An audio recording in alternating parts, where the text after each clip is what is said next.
नमस्कार मित्रों, राजस्थान लोक सेवा आयोग द्वारा आयोजित स्कूल व्याख्याता परीक्षा की समय सारणी आरपीएससी द्वारा घोषित की जा चुकी है।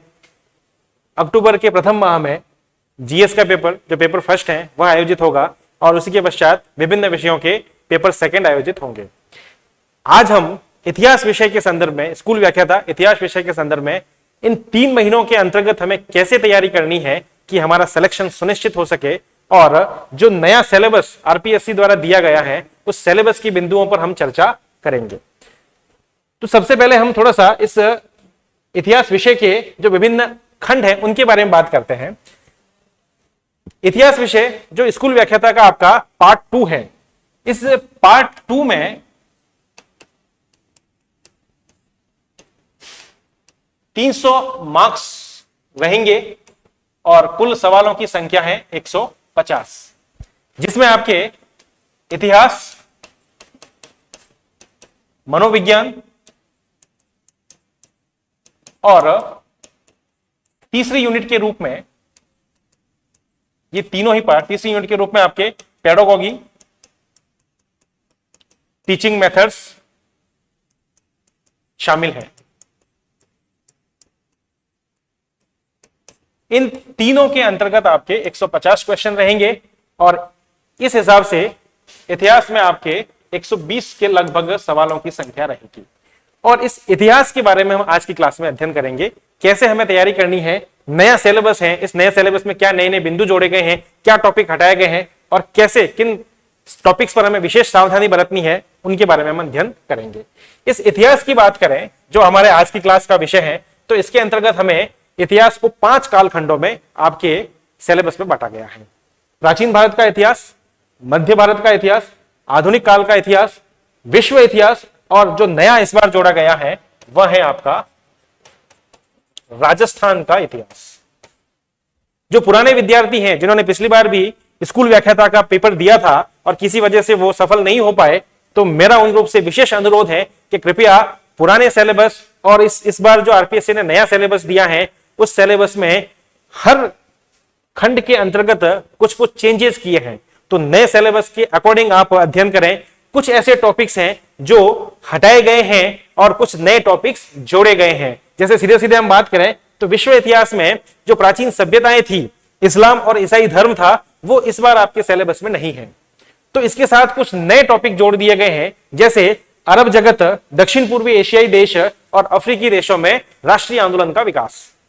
तो हमें ये विशेष रूप से सावधानी बरतनी है। जो पुराने विद्यार्थी हैं, नए विद्यार्थी जो पहली बार अटेम्प्ट दे रहे हैं, उनके लिए कोई समस्या नहीं है। उनके पास तो जो आरपीएससी द्वारा आयोजित इस बार का जो सिलेबस है वही होगा। पुराने विद्यार्थी जिन्होंने पुराने नोट्स पढ़े हैं, पुरानी कोचिंग्स ली है, वो विशेष रूप से ध्यान रखें कि कुछ चेंजेस हुए हैं, तो उन चेंजेस का विशेष रूप से अध्ययन करें। यहां मैं एक जोर देकर बात कहूंगा कि जो इस बार चाहे प्राचीन भारत हो, आधुनिक हो, मध्यकाल हो, विश्व इतिहास हो या राजस्थान तो पूरा पोर्शन ही नया जुड़ा है, तो राजस्थान चूंकि नया टॉपिक्स है, यहां से सवालों की संख्या आने की प्रबल है। इसी प्रकार जो नए टॉपिक्स जुड़े हैं, उन नए टॉपिक्स में से चाहे प्राचीन का हो, विश्व इतिहास का हो, उनसे सवालों की संख्या आने की संभावना अधिक है। तो उन नए टॉपिकों को आप विशेष रूप से तैयार कीजिएगा। बात करते हैं हम सिलेबस की। तो हमारा जो विश्व इतिहास का, भारतीय इतिहास का और राजस्थान के इतिहास का जो सिलेबस है, जो पेपर सेकंड का पार्ट है, इस पेपर सेकंड के पार्ट के अंतर्गत हम बात करें तो ये आपका 3 चरणों में विभक्त है। Senior secondary level, graduation level और पोस्ट ग्रेजुएशन लेवल। अगर हम टॉपिक्स की बात करें तो पूरे इतिहास के संदर्भ में लगभग 50 के आसपास आपके टॉपिक हैं। समय 3 महीने का है, न कम न ज्यादा, यह बराबर पर्याप्त समय है। तो अगर कोई विद्यार्थी आज भी पूर्ण मनोयोग से फोकस होकर स्कूल व्याख्याता की तैयारी करता है तो समय उसके लिए पर्याप्त है, वह इसकी तैयारी कर सकता है। बस जानकारी इतनी रखनी है कि हमें किन टॉपिक्स पर विशेष ध्यान रखना है। सारा सिलेबस अध्ययन करना है, लेकिन किन टॉपिक्स पर हमें विशेष ध्यान रखना है, क्या हमारी रणनीति रहेगी, हमें किन किन तत्वों को अपनी स्टडी में शामिल करना है, क्या कुछ पुरानी गलतियां रही हैं उसमें सुधार करना है, तो उनके बारे में हम आज की क्लास में देखेंगे। सबसे पहले हम सिलेबस को थोड़ा सा गो थ्रू कर लेते हैं, उसके बारे में हम देख लेते हैं। तो जो सीनियर सेकेंडरी लेवल है उसके अंतर्गत हम अगर प्राचीन इतिहास की बात करें तो प्राचीन इतिहास के अंतर्गत आपको देखने को मिलेगा, प्राचीन भारतीय इतिहास के स्रोत, पहला टॉपिक जो है, जिसके अंतर्गत साहित्यिक स्रोत, पुरातात्विक स्रोत और विदेशी यात्रियों के विवरण, ये विशेष रूप से पहला टॉपिक आपका पूछा गया। सवालों की संख्या यहां से भी अधिक रूप से रहती है, यह बिंदु आपका महत्वपूर्ण है।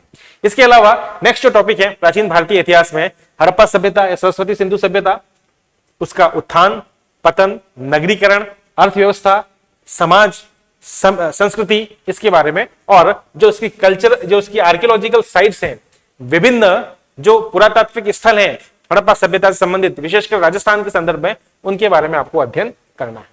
नेक्स्ट जो आपका टॉपिक है वह है महाजनपद काल, जिसमें मगध महाजनपद का उदय और इसके अंतर्गत हर्यक वंश, शिशुनाग वंश और नंद वंश का विकास, इसके बारे में अध्ययन करना है। फिर नेक्स्ट टॉपिक है आपका मौर्य साम्राज्य, काफी महत्वपूर्ण है, सवालों की संख्या अक्सर इसमें से रहती है।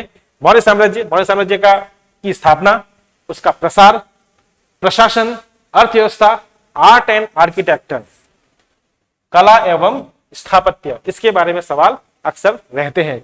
मौर्य काल आपका काफी महत्वपूर्ण टॉपिक है।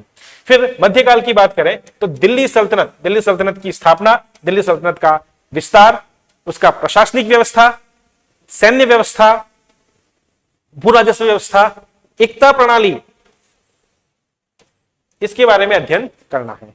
नेक्स्ट जो आपका टॉपिक है मध्यकालीन इतिहास में वह है क्षेत्रीय शक्तियों का उदय। ये आपका आधुनिक काल का टॉपिक है, क्षेत्रीय शक्तियों का उदय, विशेष रूप से औपनिवेशिक काल में जो कालखंड दिया हुआ है वह 1757 से 1857 के बीच, अर्थात जो ब्रिटिश औपनिवेशिक काल रहा 1757 से 1857 के बीच, इस दौरान जो मुगल राज्य के पतन के पश्चात जो छोटे छोटे क्षेत्रीय राज्यों का उदय हुआ, उन राज्यों के संदर्भ में हमें अध्ययन करना है, जिसमें आपका बंगाल, अवध, हैदराबाद, मैसूर, मराठे, पंजाब, जाट राज्य, इनके बारे में देखना है।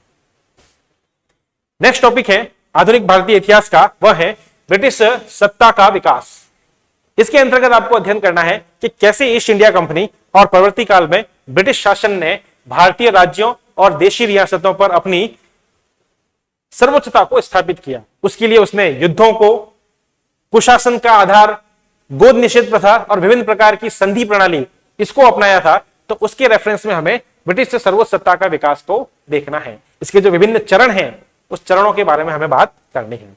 नेक्स्ट टॉपिक है आपका, काफी महत्वपूर्ण है नेक्स्ट टॉपिक, इसके अंतर्गत आपका है 1857 की क्रांति। 1857 की क्रांति, अगर 1857 की क्रांति के बारे में बात करें तो यह टॉपिक भी आपका काफी महत्वपूर्ण